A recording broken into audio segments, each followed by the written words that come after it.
All right, Rockets have 7 games left in the season. Assuming that Silas gets fired, what are the odds that Silas gets fired? What's the percentage chance that Silas is 85%? He gets sacked. 85%. Where you at, Joe? I don't like how low that is, but I think that's right. I think it's like 85. Man, I'm a little bit more pessimistic, I guess. I have it at like 75%. I don't know. That seems low. All right, whatever. Stephen Silas. I'm just trying to be fair, right? I'd like to say 100%, but I don't know that. All right, who are the top 3 coaches, assuming Silas is fired, that are on your wish list? Who do you want the Rockets to hire, assuming that Silas gets fired? Give me 3. So I'll give you the top 2 that I've had that haven't changed. There was 3, and it was Quinn Snyder. He was the leader in the clubhouse, and it so much so that Atlanta took him. I think that it's either Ime Udoka or Kenny Atkinson, in my opinion. And then the sleeper is Nick Nurse, because I believe his run is coming to an end in Toronto, and they're really going to go with a young rebuild. And I believe that from the standpoint of him having spent a lot of time in the Rockets organization and knowing a lot of how they do what they do, and because he comes in with a championship and a good background that the players can respect, he's a sleeper pick that would be a good fit, and he can continue to coach without having any time off. So those are my 3. The Heavy.com, how much stock do you put in Heavy.com? I've never heard of it. In Heavy.com? They go viral a lot on Twitter.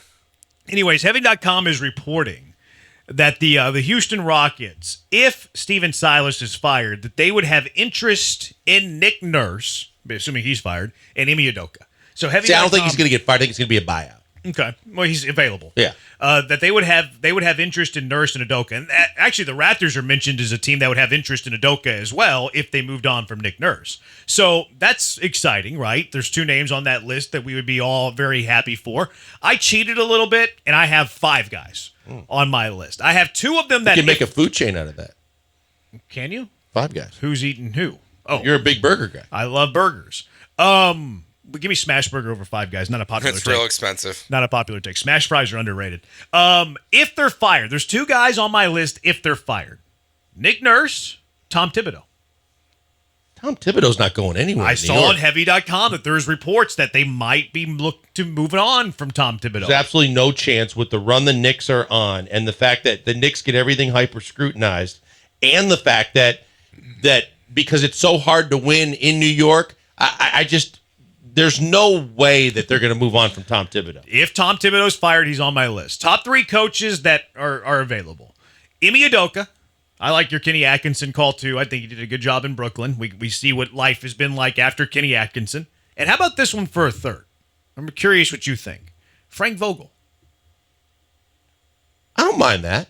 I like the idea of Frank Vogel, mostly for what he did with the Pacers as opposed to the Lakers. I think the Lakers' job wasn't he in Orlando is too? Like completely different. I'm not sure. I don't remember the Vogel Orlando days. I think you're right. I think he was in Orlando too. I don't mind. I don't think he got enough credit for what he did with the Lakers and the bubble team that won it. Probably. Right, and I think that's a tough situation for any coach to get in because you're not really coaching. You're really succumbing to LeBron James and then whatever he wants and the general manager gives him. So it's a tough call, but I think he could be in the mix. I think Kenny, to me, is the sleeper because Kenny got a raw deal in Brooklyn, and Kenny did a whole hell of a lot with not a whole lot to work with in a young team in Brooklyn before Kevin Durant and James Harden and Kyrie Irving.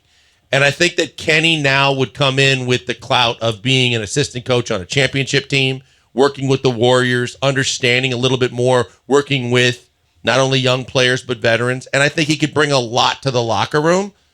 And I think from the Ime Udoka standpoint, I just think that guy has issues that are not basketball related. If you guys find a way to figure that out with him, I think he's the best coach on the market for any guy in the NBA to respect in the locker room. Where you guys at with like Sam Cassell?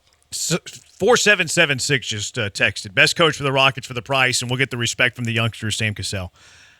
How is he as a game strategist? I don't believe in him. From a tactician. I'm sorry, I love Sam. And I don't think this is the right situation for Sam if he's going to become a head coach.